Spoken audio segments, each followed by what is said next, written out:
Okay dear students, आज हमारा economics principle of economics का लेक्चर 5 है। जिसमें हम बेसिक कॉन्सेप्ट्स को देख रहे हैं। और इससे पहले मैंने 4 आपको लॉन्ग क्वेश्चंस कराए हैं, और ये आपका शॉर्ट क्वेश्चंस में सम टाइम आते हैं। तो ये कॉन्सेप्ट इलास्टिसिटी के रह गए थे। बेसिकली ये वैसे तो mathematical method of measuring elasticity है, लेकिन यूजुअली ये शॉर्ट क्वेश्चन में आता है पेपर्स में। तो इसमें दो किस्म के इलास्टिसिटी की टाइप्स हैं, एक आर्क इलास्टिसिटी, एक पॉइंट। शॉर्ट क्वेश्चंस हैं। तो आर्क इलास्टिसिटी में क्या होता है कि देर इज अ, यहाँ पे लिखा हो ना, बिग चेंज। यूजुअली ये होता है prominent change, visible change. Prominent यानी वाजे एक चेंज आती है डिमांड में due to a change in the price. तो यहाँ पे आप लोगों का बेसिक लेवल है, दैट्स वाई इसने कहा कि there is a big change in the demand as a result of big change in price. Then this type of change in demand is called arc elasticity of demand. तो यहां तक आपकी definition जो colour में भी हुई हुई है तो दैट सफिशिएंट है। उसके बाद आप डायग्राम बनाएंगे, और डायग्राम में आप ये कर दें कि 10 से प्राइस 5 हुई है, और पहले आप लोग 10 प्रोडक्ट्स डिमांड कर रहे थे, यहाँ पे क्वांटिटी डिमांड अच्छी होती है। अब आप 20 बाय करें। तो जब आपको क्लियर नजर आ रहा है कि इतनी प्राइस में चेंज आई है और इतनी डिमांड में चेंज आई है, और आपकी डिमांड कर पे दो क्लियर, दो पॉइंट्स बने हैं, तो ये आर्क इलास्टिसिटी की क्लियर इंडिकेशन है। तो आपने ये डेफिनेशन दी, ये डायग्राम बनाई, सफिशिएंट हो गया। इसके बाद इसका फार्मूला आता है जो नीचे जाके देखते हैं। तो फार्मूला आपने बता दिया, ये बहुत आसान सा फार्मूला होता है इसका। और इसमें बेसिकली तो वो यूज कर रहे हैं ना, ये Q not minus Q one एक बार, और Q not plus Q one. फिर ये क्वांटिटी के लिए हो गया, और P not minus P one over P not plus P one. अब ये नॉट और वन क्या है? पी नॉट पहले वाली प्राइस, पी वन बाद वाली प्राइस। तो अभी यूं कर लेते हैं, ये है 10, ये प्राइस 10 से 5 हुई प्राइस, और ये क्वांटिटी डिमांडेड है। क्वांटिटी डिमांडेड पहले कितनी थी? मैंने एग्जांपल अभी ली थी, चले 100 कर लेते हैं। 100 चीजें ले रहे थे, तो आप कितनी ले रहे हैं जी? 200। तो आपकी प्राइस में ये पी नॉट है, ये पी वन है, ये क्यू नॉट है, और ये क्यू वन है। That's it. फॉर्मूले में पुट करे आंसर आ जाएगा। तो एक दफा माइनस, एक दफा प्लस, एक दफा माइनस, एक दफा प्लस। ये उसने बता भी दिया इधर आपको, first price second price. Formula में यूज करें, देखें ये इसने भी ऐसी एग्जांपल लिया एंड सॉल्व कर दें, और आपका क्वेश्चन में 4 आउट ऑफ 4 कोई रोक ही नहीं सकता, आपको फुल फ्लैज मिल जाएंगे अगर वो सिर्फ आर्क इलास्टिसिटी पूछ ले। उसके बाद आ जाता है पॉइंट इलास्टिसिटी। पॉइंट इलास्टिसिटी में वहां जहां बिग बिग यूज किया था, यहाँ पे आ जाएगा small. when there is a very small change in the demand as a result of very small change in price, this type of change in demand is called point elasticity of demand. That's it, simple. उसके बाद आपने आना है इसके graph की तरफ, और graph में इतनी माइनर चेंज दिखानी है, मामूली तब्दीली दिखानी है इस नुक्ती लचक में। उर्दू वालों के लिए मैं बता रहा हूँ, ये मैं अक्सर भूल जाता हूँ उनको बताना।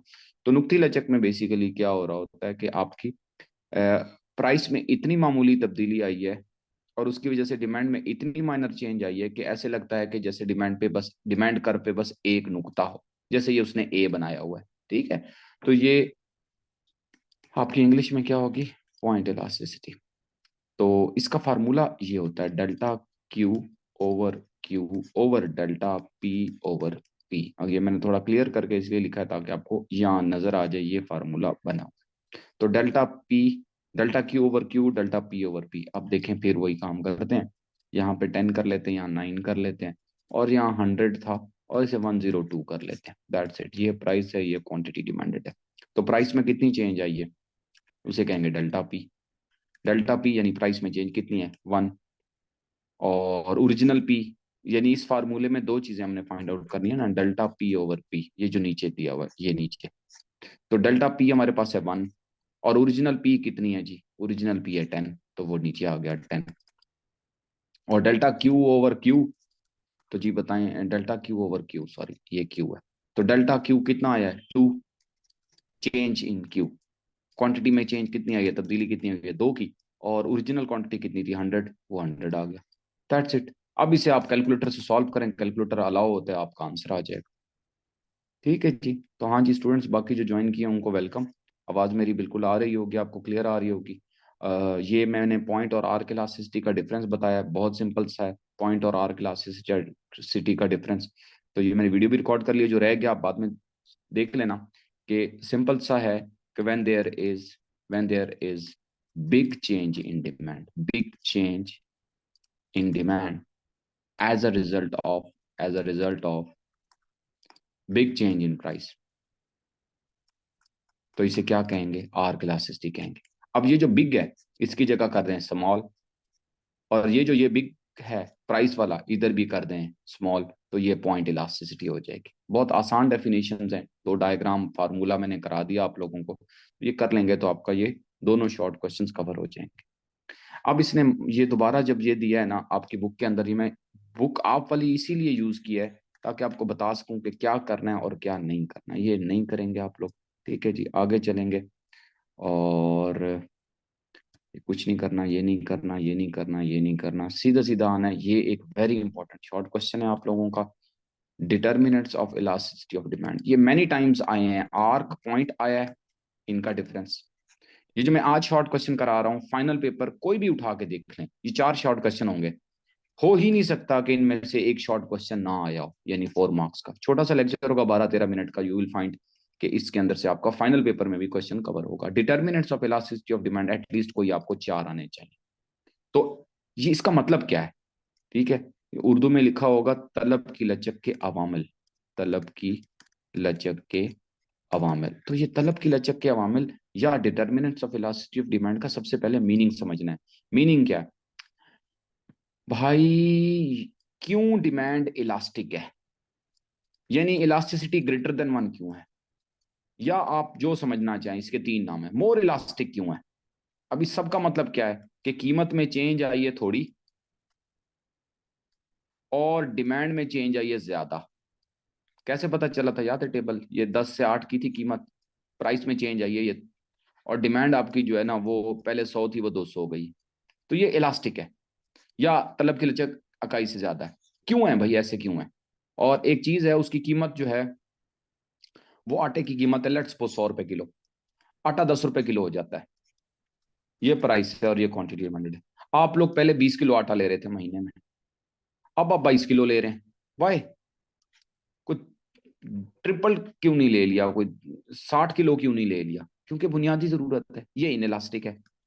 प्राइस में ज्यादा चेंज आई है और डिमांड में कम चेंज आई है, तो ये इनइलास्टिक है, या तलब की लचक इकाई से कम है, या लेस देन यूनिटरी है, या लेस इलास्टिक है, 3-4 नाम है। तो मेरे टॉपिक का ये जो मैं टॉपिक करा रहा हूं, इसका मतलब क्या है, वो ये है जो मैंने आपको बताया है कि डिमांड इलास्टिक क्यों होती है और इन इलास्टिक क्यों होती है। 2 बातें बस, तलब की लचक लेस इलास्टिक क्यों है और मोर इलास्टिक क्यों है, बस इसका जवाब देना है हमने, और 4-5 पॉइंट से देंगे। पहला पॉइंट है नेचर ऑफ द कमोडिटी, सबसे पहले इंपॉर्टेंट है शय की नोयत। अगर वो बेसिक नेसेसिटी है तो इन इलास्टिक होगी, ये लेस इलास्टिक होगी।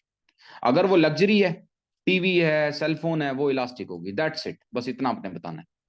आगे, जिन चीजों के सब्सटीट्यूट अवेलेबल होते हैं उनकी डिमांड इलास्टिक होती है।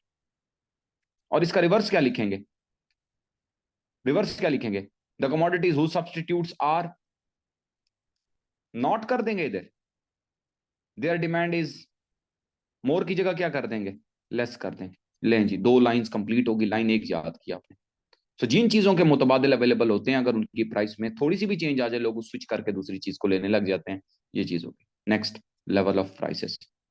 मैंने आपको डायमंड की एग्जांपल दी थी, एक डायमंड है वो इतने का आ रहा है,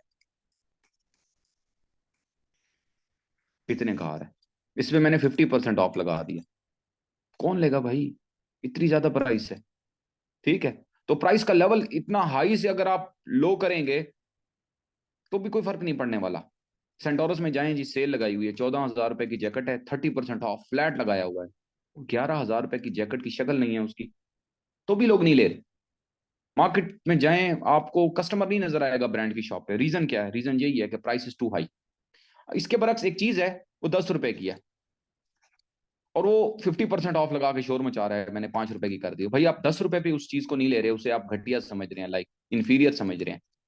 दैट्स द थिंग के प्राइस का लेवल, बहुत महंगी और बहुत सस्ती चीज जो होती है ना, उसकी डिमांड लेस इलास्टिक होती है। यहां पे देखें, मैं अभी दिखाता हूं, ये too cheap and too expensive, ये देखें, टू डियरर, डियरर का बच्चा, इंग्लिश इतनी मार है, टू एक्सपेंसिव भाई, सीधा सीधा लिख दे, टू एक्सपेंसिव, डियरर का मतलब एक्सपेंसिव, डायमंड्स हैं, ज्वेलरी है, और टू चीपर, बहुत सस्ती चीजें, इनकी डिमांड लेस इलास्टिक होती है, कीमत लोग नहीं देखते हैं।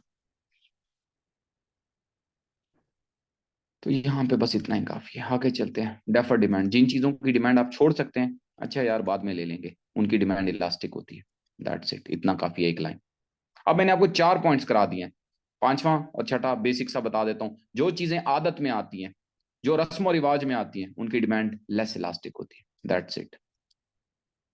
हैबिट में क्या आ गया, एक बंदा सिगरेट पीता है, ठीक है, वेप्स पीता है, ठीक है, कोई भी ड्रग यूज करता है, आदत है ना, तो प्राइस जितनी मर्जी हो जाए, लेस इलास्टिक डिमांड होगी।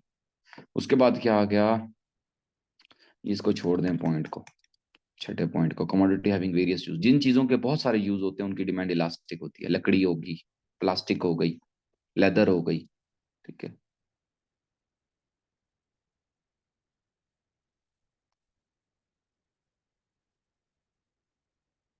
बस एक सेकंड में जरा क्लियर कर लूँ।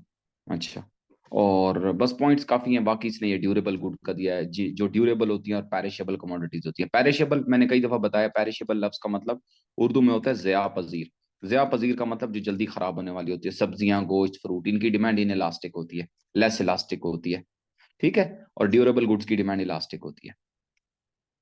ये क्लियर हो गया आपका शॉर्ट क्वेश्चन, इंपॉर्टेंट था, मैंने करा दिया आपको। इंपॉर्टेंस करना चाहें तो कर लें। ये इलास्टिसिटी मैनेजर को हेल्प करती है, फाइनेंस मिनिस्टर को हेल्प करती है, कंज्यूमर को हेल्प करती है, मोनोपोलिस्ट को हेल्प करती है। That's it. ये आगे चलते हैं, ये इतना इंपॉर्टेंट तो नहीं है ये। अब आपके पास हैं दो मोर इलास्टिसिटी की टाइप्स। तो मैं अगर आपको अभी याद कराऊं, तो मैंने इस लेक्चर के अंदर जो आपको शॉर्ट क्वेश्चन कराए हैं, तो वो कौन से हैं, arc and point, very important. और अभी जो दूसरा कराया है, factors affecting price elasticity of demand, short में लिख दिया। ये दो, और ये तीसरा होगा इनकम, और चौथा होगा क्रॉस। ये वेरी इंपॉर्टेंट है। आप कोई भी पेपर उठाएं, अभी पास पेपर फेडरल बोर्ड के खोलें, हो ही नहीं सकता इन चार में से एक शॉर्ट क्वेश्चन ना आया हो। ये चार में से शॉर्ट क्वेश्चन भी आया खड़ा होता है, एमसीक्यू भी आ जाते हैं, तो आपके लिए इंपॉर्टेंट है ये। तो अब आपके पास है income elasticity of demand. Income elasticity of demand क्या बताएगा कि डिमांड में जो चेंज आ रही है, इनकम की चेंज होने की वजह से, आमदनी के बढ़ने की वजह से या घटने की वजह से। सो if the change in demand is due to change in income, it is called income elasticity of demand. That's it, simple। ये कर लें एक लाइन, ये वाली, ठीक है। दूसरा formula, sorry definition proper, ratio of percentage change in demand due to, sorry, ratio of percentage change in demand for a commodity in response to a percentage change in income. Simple कह रहा है ये, percentage change, delta change के लिए कहते हैं quantity demanded over percentage change in price. That's, oh sorry sorry sorry sorry, income, y for income. ये आपके पास इनकम इलास्टिसिटी, बहुत सिंपल सा है, ठीक है। So beautiful, so elegant, is just looking like a wow, यहां तक कर लेंगे वाओ, और ये आपका हो जाएगा वाओ। आगे चलते हैं जी।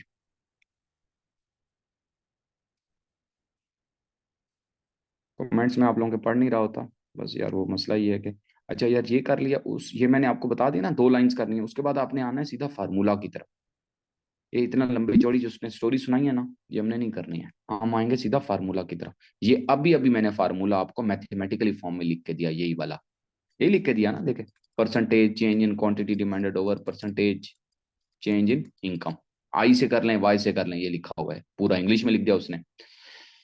या फिर ये वाले फार्मूले को थोड़ा रीअरेंज करके आपको बता देता हूँ, delta q over delta y over y. याद होगा अभी अभी फार्मूला बताया था पॉइंट इलास्टिसिटी का, उसमें यहाँ पी ओवर पी था, यहाँ वाई ओवर वाई आ गया, दैट्स इट, ठीक है। अब ये इनकम है, एक बंदे की इनकम है, पुराने जमाने की बात है, गुर्बत का जमाना था जब किताब लिखी थी ऑथर ने, इसलिए 400 रुपए लिख रहे हैं इनकम। ये लें जी, 40,000 एक बंदे की इनकम है, वो 50,000 हो गई है, दो जीरो बढ़ा दिए, ठीक है। तो पहले वो 20 किलो चीज ले रहा था, 25 किलो ले रहा है, इसका मतलब है इनकम बढ़ने के साथ साथ चीज की डिमांड भी बढ़ गई है।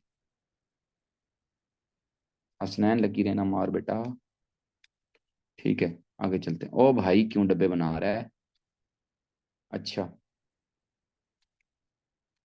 ना करो ना करो, स्क्रीन के ऊपर हाथ मारोगे ना बेटा, तो सारा लेक्चर डिस्टर्ब होगा, खुद का तो दिल नहीं कर रहा है, लगता है कुछ नींद छींद आई हुई है, तो दूसरों का भी सिस्टम खराब करोगे।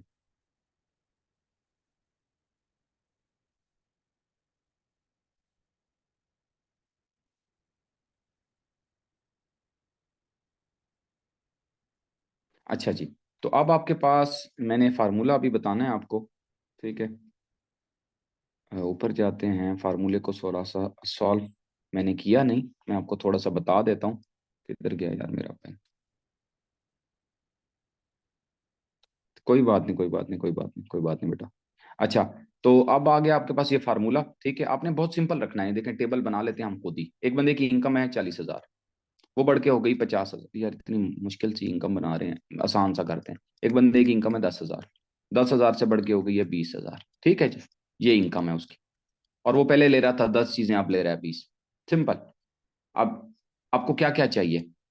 एक तो चाहिए डेल्टा क्यू, यानी क्वांटिटी में चेंज, वो है 10। अच्छा, और ओरिजिनल क्यू, वो कितना है? वो भी बाई चांस है 10।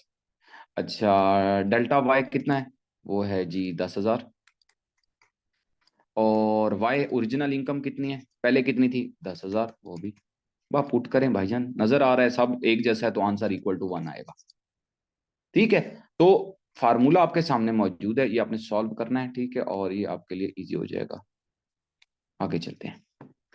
क्रॉस इलास्टिसिटी आ गया। क्रॉस इलास्टिसिटी ऑफ डिमांड में दो चीजें आएंगी, ये भी एक शॉर्ट क्वेश्चन है, बस अभी इसको एंड करते हैं। क्रॉस इलास्टिसिटी ऑफ डिमांड, ठीक है, बस 5 मिनट में आपका लेक्चर एंड हो जाएगा। मुझे पता है आप लोगों को नींद आई हुई होगी बहुत ज्यादा, या फिर वो जो आप लोगों की एक्टिविटीज चल रही होती है मोबाइल पे। क्रॉस इलास्टिसिटी, नो, अच्छा गुड, नो सही है, कह रहे नो। इफ, अब भाई क्रॉस इलास्टिसिटी में दो चीजें पहले समझा दूं। एक होते हैं सब्स्टिट्यूट, और दूसरे होते हैं कंप्लीमेंट। तो पहले जरा सब्स्टिट्यूट का समझा दूं। सब्स्टिट्यूट कौन से होते हैं? सब्स्टिट्यूट हो गया जी पेप्सी कोक, एक दूसरे के सब्स्टिट्यूट, मुतबादल हो गए। आप कोई सोप ले लें, आप कोई शैम्पू ले लें, आप कोई टूथपेस्ट ले लें, आप डेवो और फैसल मूवर ले लें, कुछ भी ले लें, तो ये आपके पास हो गए सब्स्टिट्यूट। ठीक है, अगर एक की प्राइस बढ़ेगी तो दूसरे की डिमांड बढ़ेगी। वो कैसे? अगर पी पेप्सी की प्राइस बढ़ गई तो डिमांड फॉर कोक बढ़ेगी ना, क्यों? लोग सब्स्टिट्यूट की तरफ चले जाएंगे। अगर कोक की प्राइस वही रही, तो ये सब्स्टिट्यूट वाला रिलेशनशिप अभी समझाता हूँ। दूसरा है जॉइंटली डिमांडेड गुड्स, ये मैंने कॉम्प्लीमेंट लिखवाया था, ये देखें स्टूडेंट ने लिखा भी हुआ है कॉम्प्लीमेंट्स। ज्वाइंट डिमांड भी कहते हैं, कॉम्प्लीमेंट भी कहते हैं, जो चीजें, दो चीजें इकट्ठे मांगी जाती हैं या डिमांड की जाती हैं। जैसे आपके पास है क्या था, मिल्क और पत्ती, टी, दो चीजें, पेन और इंक, फोटोकॉपी मशीन और पेपर, सेल फोन और चार्जर। ठीक है जी, these are many many things that can be like taken as an example. तो ये मैंने अभी आपको बता दिया। इन चीजों के बारे में अभी हमने पढ़ना है। तो क्रॉस इलास्टिसिटी ऑफ डिमांड बताएगी when there is a change in the price of one commodity, एक चीज की कीमत चेंज हो, and demand for some other commodity change हो, तो उसे क्या कहेंगे? उसे कहेंगे cross elasticity. When price of the other commodity remains constant, ये भी सात शर्त रखी है उसने। अच्छा, मैं अभी टेबल बनाता हूँ, बड़ा आसान सा, मैंने उधर क्लास में भी बनाया था। तो यहाँ पे मैं ले रहा हूँ प्राइस पेप्सी की, यहां मैं ले रहा हूं डिमांड कोक की, सी, और यहां मैं प्राइस ले रहा हूं कोक की।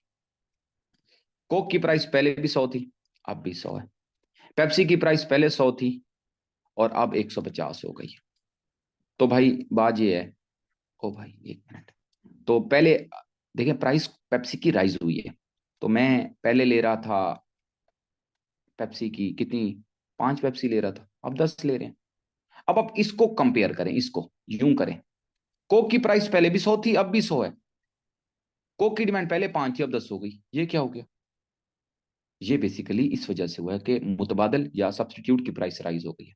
तो ये रिलेशनशिप वो बता रहा है आपको यहाँ पे डेफिनेशन में। तो डेफिनेशन में आपने ये यहाँ से लेकर यहाँ तक करना है, बाकी करने की जरूरत नहीं है। आप cross elasticity of demand appears in two cases, या आप सीधा सीधा कर दें क्रॉस इलास्टिसिटी ऑफ डिमांड के दो केसेस होते हैं। कौन से? एक सब्सटीट्यूट का और एक जॉइंट डिमांड का। सब्सटीट्यूट मैंने बता दिया है कि डेफिनेशन क्या होती है। ऐसे ऐसी प्रोडक्ट्स जो अल्टरनेटिव यूज हो सकती हैं। फॉर एग्जाम्पल, आप जो भी एग्जाम्पल देते हैं, जॉइंट डिमांडेड गुड्स कौन सी होती हैं? अभी मैंने बताया, that are needed to satisfy your want, और वो आपको कलेक्टिवली चाहिए। बैट बॉल की बात कर रहा है, कार पेट्रोल पेनिंग की बात कर रहा है, ये आपने लाजमी बताना है। ये आपने बता दिया, उसके बाद आप सीधा फार्मूला पे हैं और आपका लेक्चर खत्म आज का। 1 मिनट, ये इधर आ जाए, ये फार्मूला है आपका। परसेंटेज चेंज हो रही है डिमांड गुड एक्स की और प्राइस चेंज हो रही है गुड वाई की। आसान करना है तो ये होता है percentage change in quantity demanded of X over percentage change in price of Y, that's it. X की क्वांटिटी डिमांडेड चेंज हो रही है, प्राइस वाई की चेंज। अब एक्स की जगह पेप्सी लिख दें, वाई की जगह कोक लिख दें, एक्स की जगह पेन लिख दें, वाई की जगह इंक लिख दें, पेट्रोल कार लिख दें, इट्स अप टू यू। ठीक है, ये मैंने टेबल अपना कराया था, ये टेबल लेना चाहें आप ले सकते हैं। फार्मूला जरूर करें ये। और उसके बाद देखते हैं, उसके बाद एक लाइन आपने लिखनी होगी, मुझे लग रहा है मुझे वो बतानी पड़ेगी क्योंकि यहाँ मुझे नजर नहीं आ रही वो लाइन। ओ भाई कहाँ चला गया? हाँ, तो वो लाइन ये वाली है भाई, वो लाइन है ये वाली, ये वाली, ये वाली, ये वाली, बड़े काम की लाइन है। Cross elasticity of demand for joint demanded good is always negative. एक ये वाली बात लिखनी है, और एक जो नहीं लिखी मैं लिख रहा हूं तो वो आपने फिर खुद से ऐड कर देनी है यहाँ पे, ये सब्स्टिट्यूट वाली जगह पे। Cross elasticity